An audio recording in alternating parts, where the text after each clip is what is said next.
Mandy Jenkins. I'm Sam's sister. As I stand here today, I am struggling to find words that can truly convey the depth of the pain, grief, loss, and life adjustments we've all experienced in the last year and a half. It's obvious to everyone that Sam was a bright light in this world, a person full of love, laughter, and kindness. She touched everyone she met with her warmth and compassion. Her death has left a hole in our lives that can never be filled. I will never get to hear her voice, see her smile, or share any moments we had planned for the future. The pain of losing her is unbearable, and every day feels like a struggle to move forward. But, Your Honor, I don't have a choice to give up. Sam was an aunt to my 2 daughters.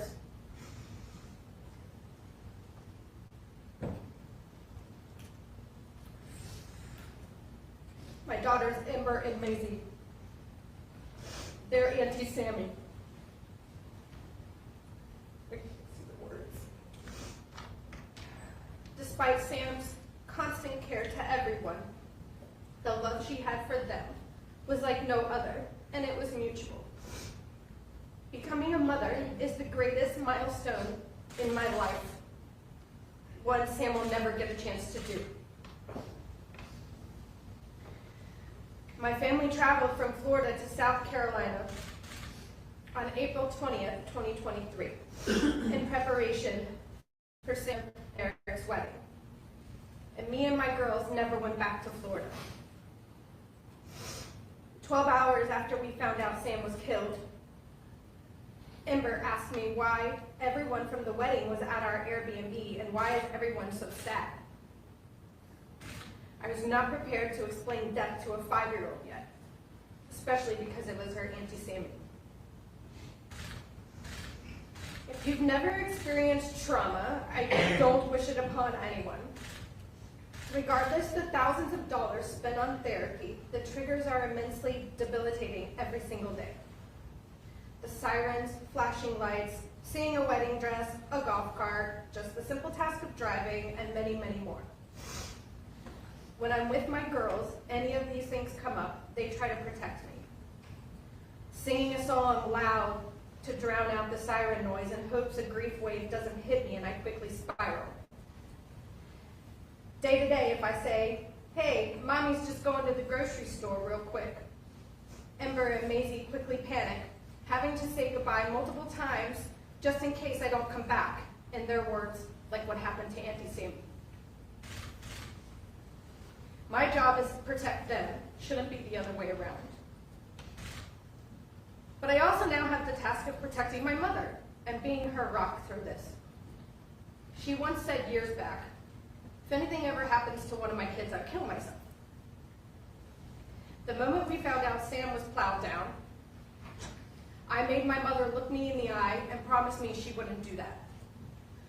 I didn't quite believe her, knowing the bond her and Sam shared, and I knew I needed to be by her side through every moment of this.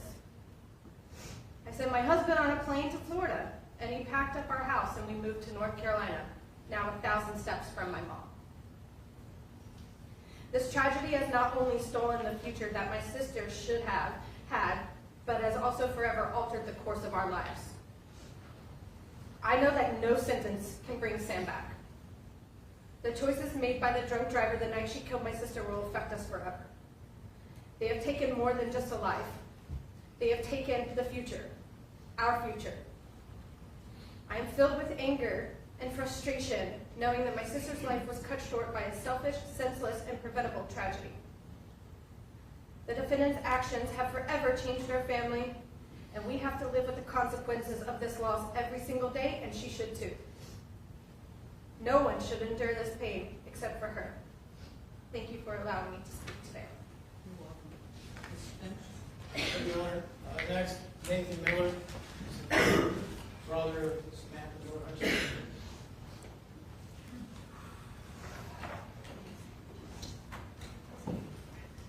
Nathan Miller, Sam's brother. Yes, sir. It's not much that hasn't been said, so I'll just really brief. But can see and hear that how hard it's been on our family to go through something like this. It's unimaginable.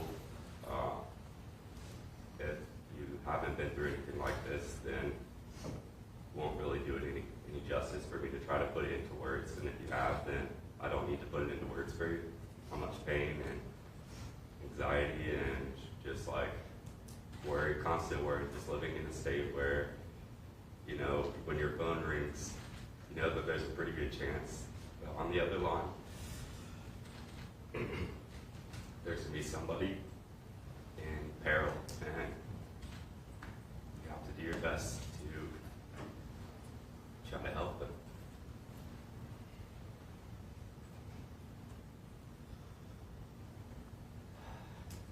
Not only do we have to deal with the loss ourselves, but we have to watch our loved ones go through it as well.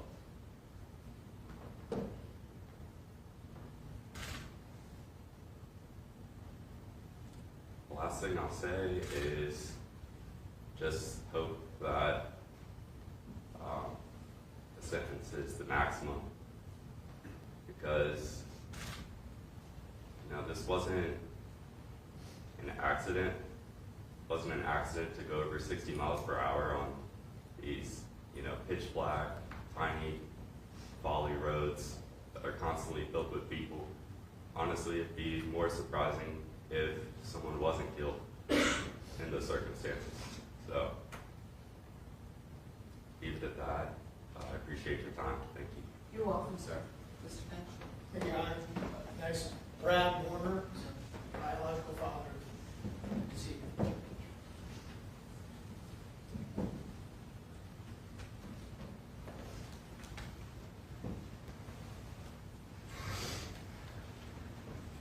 Yes, sir. If you would tell us your name for the record. I'm Brad Warner.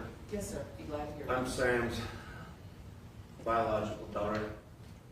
I'm her father. I'm the one that wasn't there in the first part of her life. For the past 20 plus years,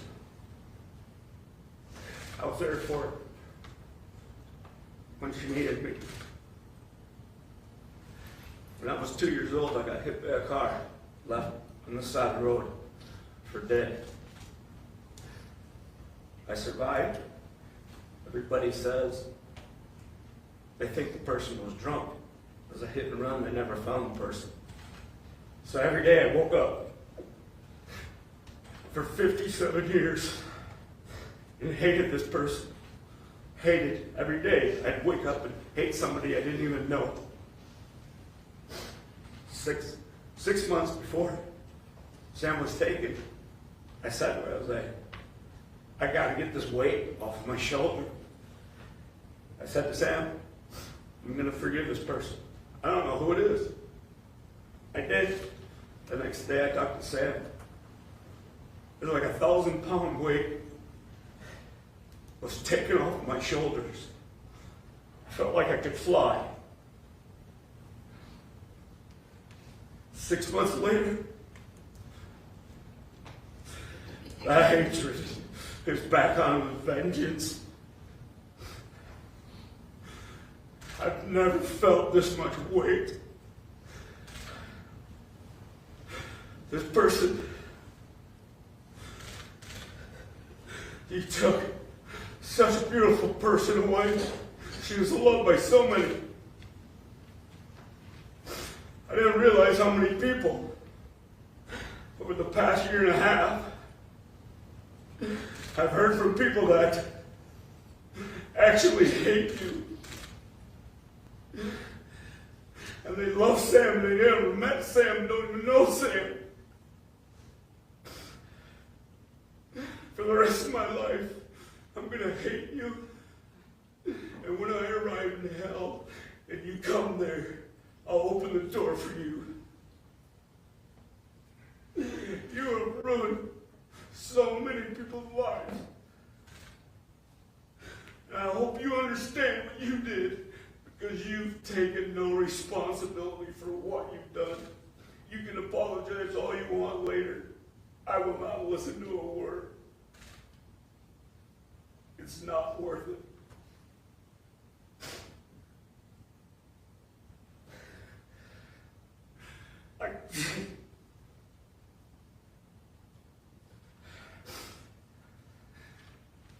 Everybody used to call Sam the female version of me. Because we say what we mean and we mean what we say, and she always did. She was a beautiful soul. Thank you, Your Honor. You're welcome, sir. Mr. Penn? Thank you, Your Honor. Next, Aric Hutchinson.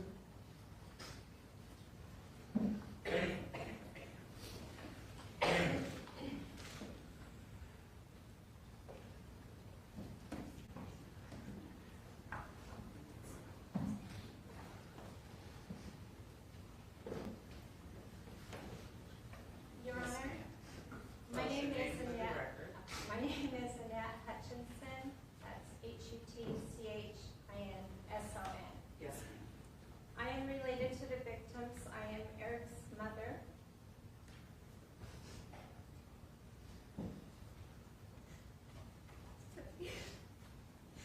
Samantha and Benjamin's mother-in-law and Brogan's grandmother. My family is my world. My children and grandchildren are everything to me. All that I do is for my family. Yet until today, I've spent the last 19 months watching helplessly as this horrific event and aftermath unfolded, shattering the lives of 2 out of my 3 children, and ending the beautiful life of my beloved daughter-in-law, Sam. Speaking here today is the one thing I can do for them. Your Honor, I ask you to please consider Sam when you impose your sentence.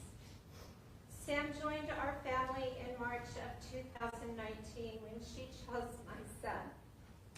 She was a force, so lively and so full of love, especially for my son, Aric. It was apparent to all of us they had both found the love of their lives. For over a year, Sam planned every detail of her wedding, a first marriage for both. She was excited and counting down the days, unaware she was also counting down to her own tragic death. On their wedding day, I had never seen Sam or Aric so happy. Their faces lit with smile the entire time. Even as they waved goodbye from the golf cart they were riding on to start their life together. Photos in the video of the day captured the magic, but they are now too painful to watch or look at. Because our lives were forever changed moments later by the defendant when she recklessly sped through a quiet residential neighborhood into the back of the golf cart. In the police report, a witness described the crash as sounding like a bomb's explosion. That statement replays in my mind, thinking of the 4 of them struck in such a manner. The next day, I had the horrific task of telling my son that his new wife had died. After he repeatedly asked during moments of consciousness, "Where is Sam?" I cannot describe to you the pain I felt as I watched my son's face process this. And I knew what he would say before he said it. And it should have been me. Later, my husband and I spent a week cleaning and repairing Sam's wedding dress so it was presentable to Aric, because he did not get to see Sam after she was killed. So he wanted to see what she was last wearing in his final memory with her. Your Honor, I ask you to please consider my children and grandchildren when you impose your sentence. The night of the crash, my son Aric and son-in-law Ben both sustained injuries from which they'll never fully recover. I'll never forget the shock of arriving at the scene. I wish we could have shielded my other 4 grandchildren from the trauma of it, but we were from out of state, so we had no option but for them to accompany us. My memories from the scene are vivid and fixed in slow motion. My daughter being held from running to her unrecognizable husband Ben where he lay, her slumping to the ground, the police officer who stopped me to verify if they had found the correct number of victims, and my own realization at that moment that my son and Sam were there also. I recall the onlookers' expressions telling me more than I wanted to accept. My other son, Adam, and his family arrived and tried to comfort my daughter's two children, while my daughter ran up to him and screamed, "It's Sam and Aric too." Each devastating detail is permanently etched in my memory, including the moment when we found out that mere minutes after the happiest moments of her life, Sam had died. My son stayed at the scene and saw the criminal defendant sitting on the side of the road completely unharmed, and watched as she was led away past him. All 5 of my grandchildren, ages 10 to 17, one a victim of the crash, went from the scene to the emergency room, spending the night in the waiting room, not knowing what happened to their family. They will carry the trauma of this core memory with them for the rest of their lives. In the initial hours after the defendant slammed into Aric, Sam, Ben, and Brogan, medical staff at the hospital thought Aric wasn't going to survive his injuries. They moved him into ICU and advised us to spend as much time as possible with him. For months following this tragedy, Aric needed full-time medical care. He could not drive for 15 weeks. Since the crash, I've spent over 7 months here in South Carolina. My husband, who still works full-time, 6 weeks. Aric's siblings and friends have spent several additional weeks helping him, and we relocated him to our home state for a few months over last year's holidays, knowing how hard they would be, and he was all alone here. After Aric's initial surgeries for facial reconstruction and to repair both his legs so he'd be able to walk again, he required wound care, numerous follow-up doctor visits, and physical therapy. I watched him use a walker to get around and throw it across the room in frustration. I ran to the bathroom in the middle of the night after hearing him fall and cleaned his blood off of the floor. When he developed internal stomach ulcers, acid reflux, a deteriorating esophagus, and had bouts of profuse vomiting, I saw the pain and agony those caused. However, dealing with the severe physical injuries was easy compared to the grief, anxiety, and survivor's guilt to come. You cannot imagine the pain of constantly seeing your grown son crying helplessly and lost. For months upon my awakening, I would go check to see if my son was still breathing. On the darkest of days, I had to chase away the thought that maybe it would have been better if he and Sam had been taken together. I would prefer my own grief over my son's. One of countless heartbreaking memories I have is brushing the road debris off of the wedding envelopes that police gathered at the scene, while Aric opened them and read all the well wishes wedding guests had expressed for the life the happy couple would make together. There were 125 wedding guests and vendors at the wedding. 75% traveled from out of the state to attend, only to be traumatized. Since this tragedy, Aric has made over 20 trips to the emergency room and 3 times was readmitted to the hospital for severe anxiety attacks, nausea, and dehydration. His most recent visit was only 3 weeks ago. I know some here see Ben and Aric as the men they appear on the exterior. What are not visible are the internal injuries, the scars hidden by clothing from the multiple surgeries both have endured. You don't see the constant physical pain that has become a part of their lives.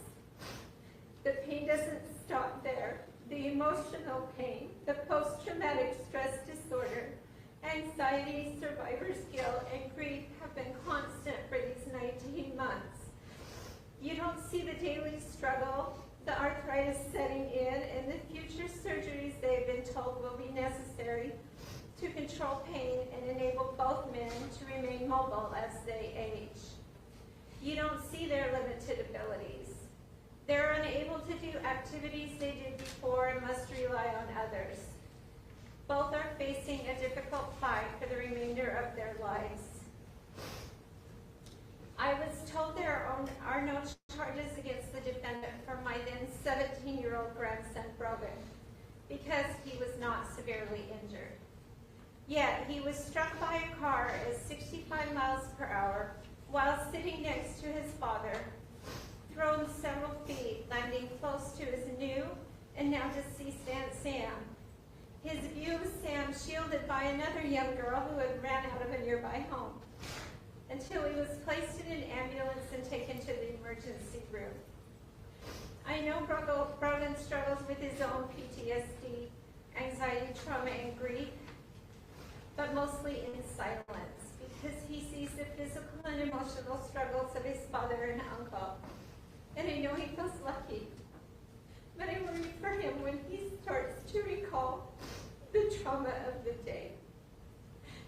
Your Honor, I need you to please consider the irreparable damage the criminal defendant has caused our families when you impose your sentence. I'm standing here today to tell you I don't know if my son will ever be okay or know happiness again. We now live under a shadow. We go through our day-to-day. We even smile for pictures, but it's not real or the life we had. None of us will recover from losing Sam. Although unseen, the emotional damage is constant and at times relentless. Your Honor, please don't prioritize the defendant's life over the life of Sam and the life sentence of pain and suffering inflicted on Aric and Ben. Please send a clear message to the defendant that she must take responsibility for her actions, and to others that taking a life